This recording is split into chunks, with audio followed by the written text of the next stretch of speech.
shape of your table. Have your breakfast on me. So, where do we start? Make sparks in your toaster. You know, we've had the plug pulled. I just want to be seen. Administration will start stripping assets, I guess, to pay your bills. Float above you while you're sleeping. I guess it can, but I guess the other thing is that they've already started. Catching glimpses of your dreams. Oh, why don't you dream of me? We are going to have to really dig deep. This is our lowest ebb. This is our lowest ebb, but we will come for it one way or another. Why does this keep happening? We are going to have to go through some tough times now. This amazing football club can't go.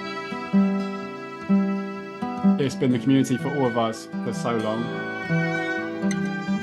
Cannot face being disappointed yet again. The club is dying on its feet. It's been a wretched season for Torquay. Their former owner, Clark Osborne, put them into administration. Clark Osborne did not give a single damn about this football club, and I hope to never, ever see you run another football club ever again for as long as I live. As an absolute loser, no accountability. The fans had enough. It's disgusting. Failing, underperforming. Failure. Torquay United have been deducted 10 points after going into administration.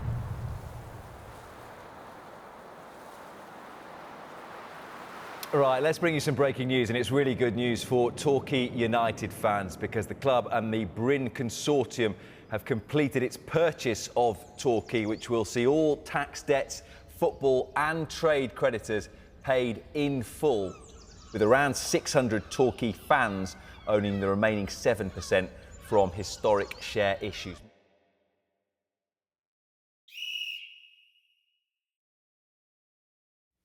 Mark Bowes-Kavanagh and Michael Westcott have been named as co-chairs. The rest of the consortium members taking up positions on the board. They will join as non-executive directors. Neil Warnock is one of those in charge very much of football, and interim CEO Joe Lovell.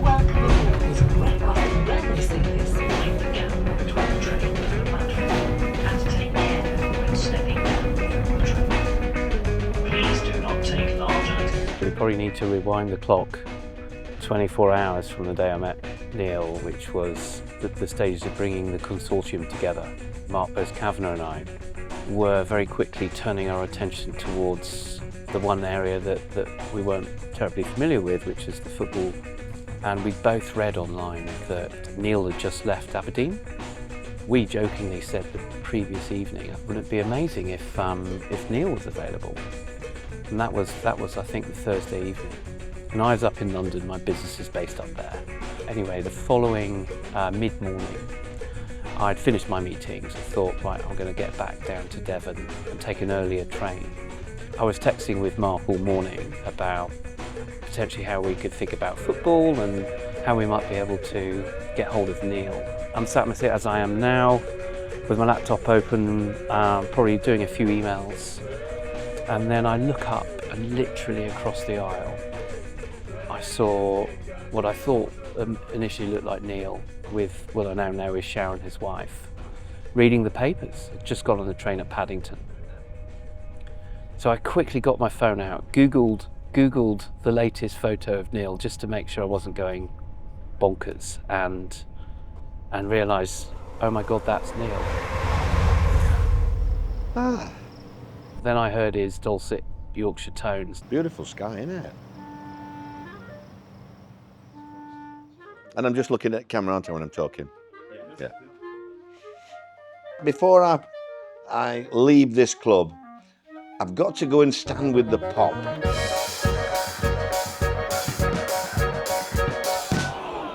Just for one game, and not get pestered. I want to just see how it is, because when I look across at the pop side, I just think they're amazing, really, and it's got to be great for the boys.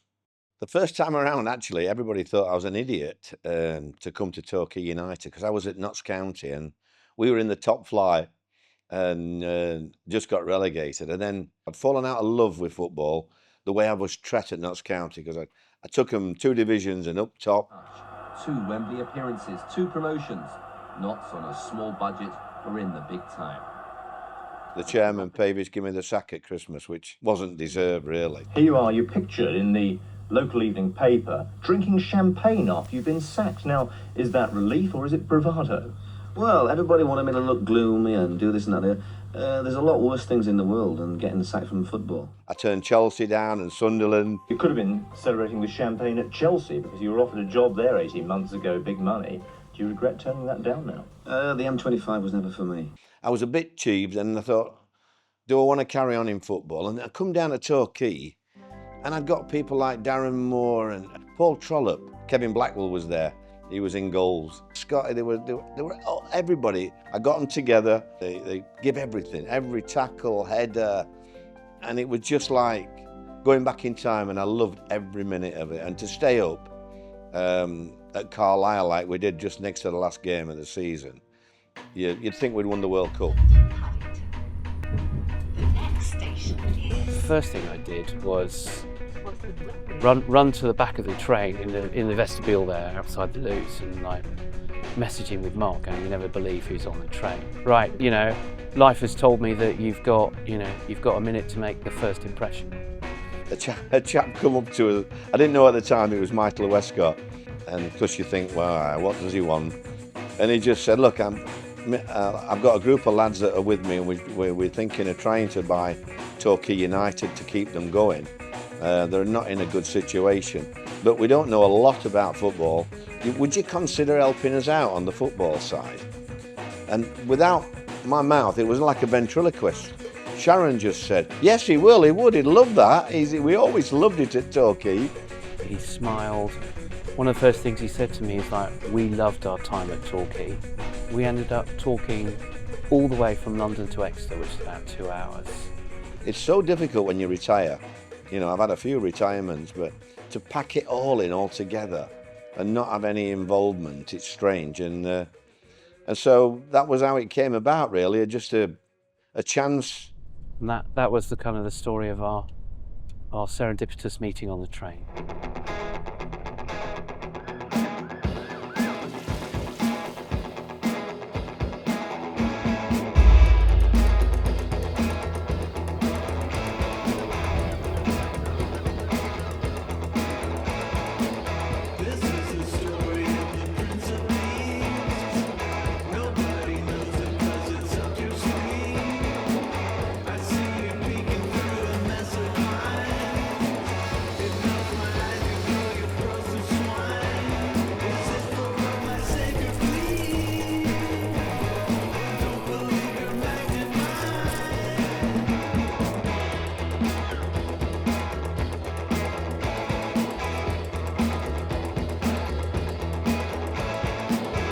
Brink Consortium had agreed a deal. The club's future looked to be safe. Hello and welcome to the latest Goals Eye View. I'm joined by Tom. Good evening, lads. Nice to see you again. I'm joined by Tom. Good evening. How are you, Mr. Celebrity? Are you all right? Fine. Joined by Chris. Oh, sorry, I didn't realise you still spoke to us, Sam. Yeah, sorry, evening. How are you all? I'm Sam Swan, I'm 25 and I'm a producer and presenter of Torquay Talk.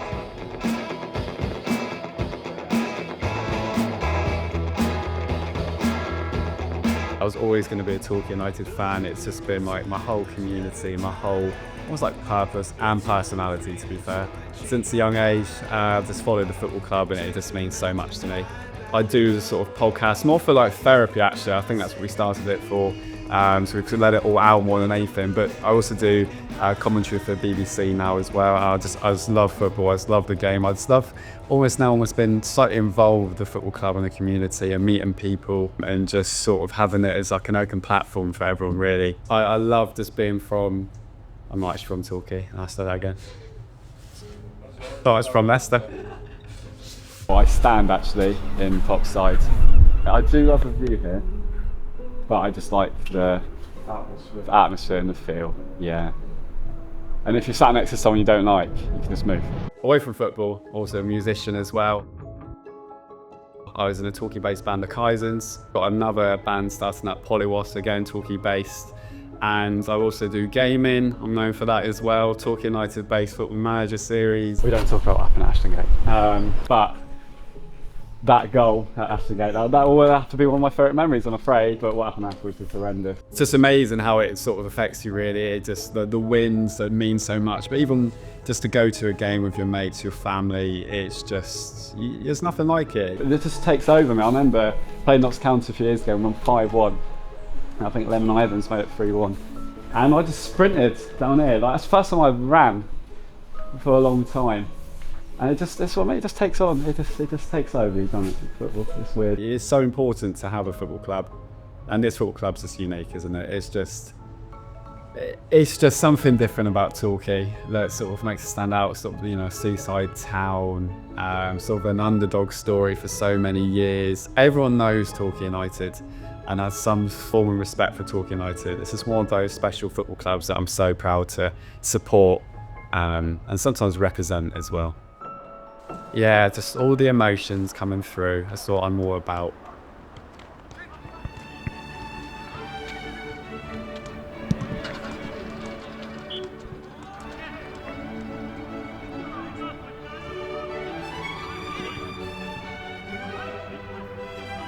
Obviously, Neil met Michael Westcott by chance on a train trip. The first thing he said was that Paul Watton's your man. Well, Paul, this is Torbay and Torquay, and it's a beautiful place. I've got some great memories here. Is the weather always like this here? The weather, it has been better. I must admit, I have been here when the sun's been out, and it's a glorious place. Yeah, I'm sure. Hey, and there's a job up the road and all, if you fancy it. Is there? Yeah. 100%. Well, I'll put your word in then. Should we do it? Yep, I think so. Come on then.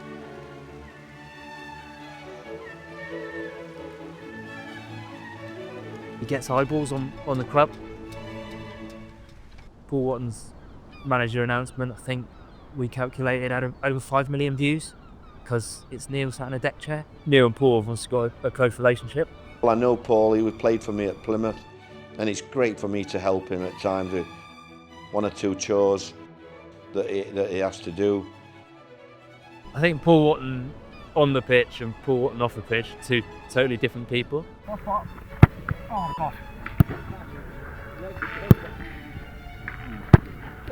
no. Come on, Spot. Oh, no. Give me a ball. Come on, Spot. He does wear his heart on his sleeve. It gets him in trouble a bit, like it did with me.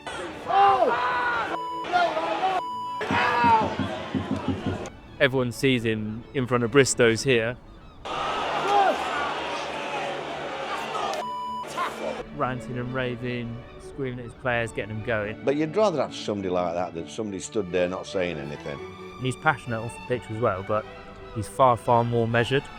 He's only a young chap in relation to me, and so I think it's good when you get that passion. And I don't think you don't win anything without passion. You got to die for 3 points. It's right. Between 3 and 4:45 on a Saturday. It's your life. That's it.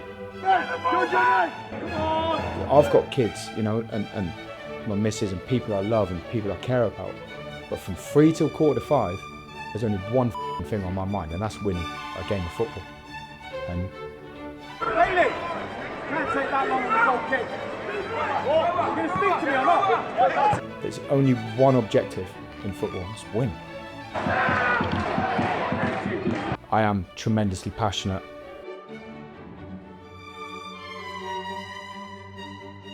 I'll back my boys. Once I've signed you, once you're my player, I'll look after you through whatever happens. I kind of equate it to being a dad.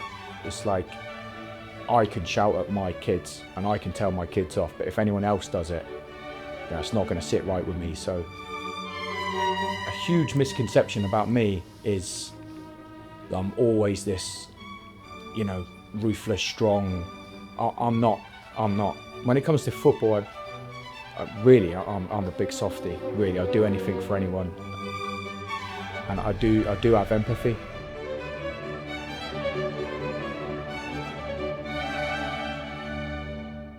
I mean, recruitment when I first took over, it was brutal, really, because I had one player.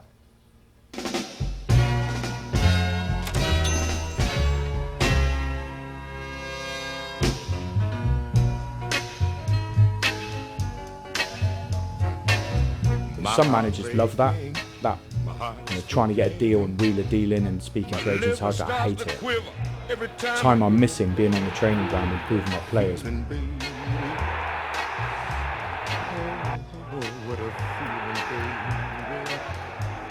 You got me rocking and reeling all because of your sweet looking forward to it. The support base is phenomenal, and I think it's highlighted because of the level we're playing at. This is the vital week, so I know it'll be Wednesday or Thursday, I think. So breaking the limit again. They've surprised me how passionate they actually are. You know, it's not a huge football ground, and you know we get 3,500. It feels like you've got 30,000 in there when they're singing and chanting you on. When the pop side gets going, honestly, no, they've been magnificent, really. You know, travelling all across the country in the National League South to watch their football team. So passionate about their football club, as they should be. At the very start of the season, everyone's happy to have a club. Being a big club, everyone's expectations shift to getting out of this league, at least into the National League. Had a good start, and then I'd say we slowed down a little bit. A couple of away defeats. I mean, look, the dream's to get the club back in the Football League. Maybe people realised that it was going to be a bit tougher in the league this year, so I would give anything to be that manager that does it. I want to manage as high as I possibly can. I'm tremendously ambitious, and I always will be. And I think the day I lose that, I think I'll lose something as a manager, and I don't think I'll be the same person, the same manager, the same character. I would give anything to do that with Torquay. You're back on this fan base because they're the ones that keep this club going, and they're the ones that mean most to anything here. It's where strangers become acquaintances become friends, and in some cases friends becomes family. But you never forget that when you've got 3,000 plus coming to our dead rubber at the end of the National League South season, you have got an asset that no other club at this level has got. I mean, with a football club, there's so many characters, not just the players, it's from the kit man Russell to the groundsman Julian, just everyone, the volunteers that help on match days, the people working the club shop, everywhere in hospitality. But the change from when they got the keys to where they are now, it's just incredible. There were skeletons in the closet. From a commercial perspective, Let's get started. Work together, identify problems, come up with some solutions, alright, and then also we want to be innovative as well, okay? the club's got to wash its face. The club hasn't run sustainably since Mike Bateson had control of the club. But we've still got a long way to go, alright? As we said, we need to make sure this football club runs and acts as a professional football club, not as a semi-professional football club. You know, we've got to get certification from the Safety Advisory Group, which is run by the local council, to put games on every week, to host crowds, to open up each of the stands. Yeah, there's a lot happening. That's fine. But what we need in the organisation is people to be doing their jobs and making sure that they're taking ownership of it. So Honeymoon's over. That's it. What we've done so far is okay. You know, we've been okay up to now. I said that's it. I'm not suffering any more, bad performances. I'm not suffering any more of the same mistakes. And I actually distinctly remember saying, our season starts now. It all has to tie. What we can't have is people at a board meeting talking about their corner, talking about numbers, and then when Joe or I present the overview, they're being totally different numbers on it. Yeah. Do you know what I mean? Our job really is emotionally tremendously crazily draining. And you know, now I'm off social media and I don't have to listen to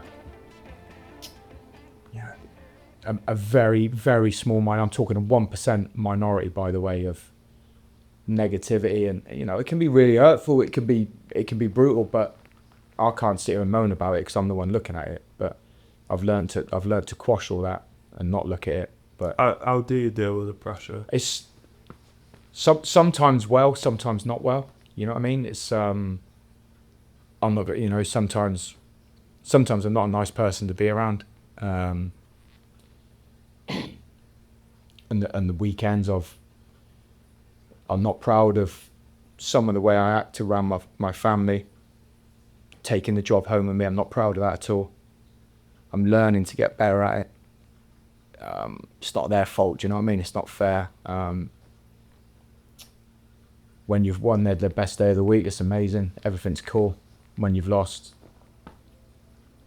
I mean, I'm 47 years old, been in football, professional football since I left school in 93. I still don't think I'm dealing with it any better now. You know, my support network around me has been fantastic. They've really taken to me. It feels like, I've only been in the job, 6 months, but it feels like I've been here for years. It really does. So no, I can't sit here and say I've had struggles. The only struggles I've had is struggles that I've put on myself, pressure on myself, and a feeling of letting people down when we don't get the result that we should or that we all wanted. The club has, in a very short space of time, I've become so invested in it, you know. I want to do well for the owners who have put a lot of faith in me.